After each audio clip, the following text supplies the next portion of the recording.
key factors that drive the real estate market. Want to know what they are? Stay tuned, and I'm about to tell you.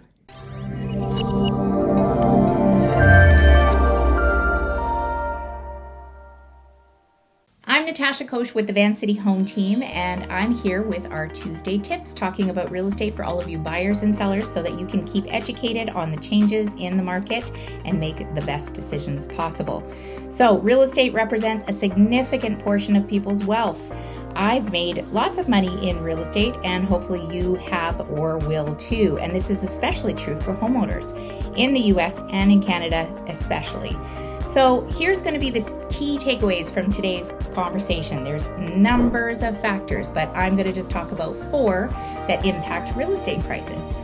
So number 1 key factor is demographics. Demographics is the data that describes the composition of the population, such as age, race, gender, income, migration patterns, population growth. These statistics are often overlooked, but they're super significant.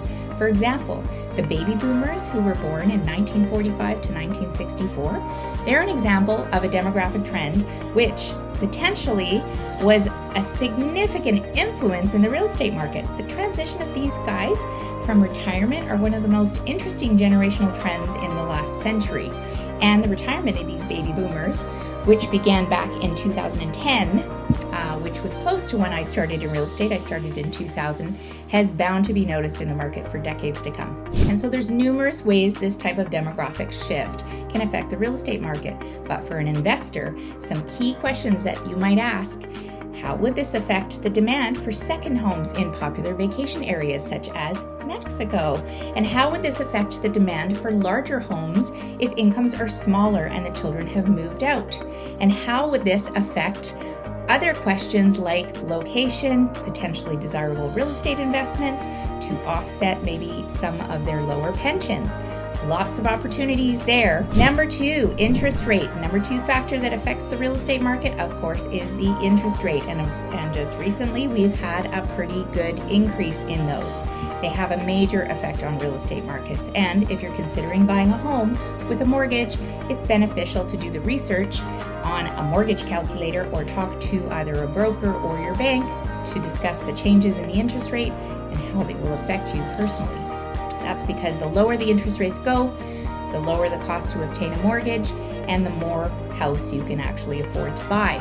It's important to notice, though, that the interest rates, when they're on the rise, the cost to obtain a mortgage also increases, and the demand of the prices come down. So the prices coming down is actually a benefit. So those of you that are thinking to wait until the interest rates come down, you're better off going for a property that might come down in price instead. Number 3, the economy. Another factor that affects is the economy, and so it's overall health. And so right now we are going through some economic changes. It's generally measured by economic indicators such as the GDP, employment data, manufacturing activity, the price of goods, etc.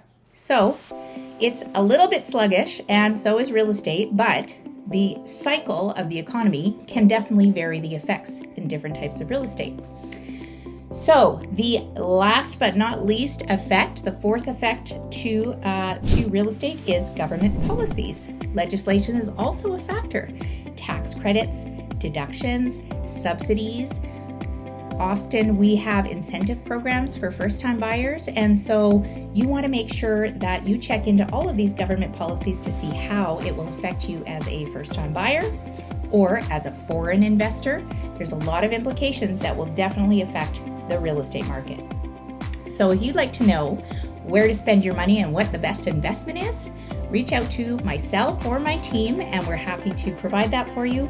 Or we can definitely provide you with a copy of the 5 top neighborhoods that you should invest in the Metro Vancouver area. Or you can follow me for future videos and click below, because I actually have a video about the 5 best neighborhoods to invest in anyway. Hope you enjoyed this Tuesday tips. We'll see you next week. I'm Natasha with the Van City Home Team.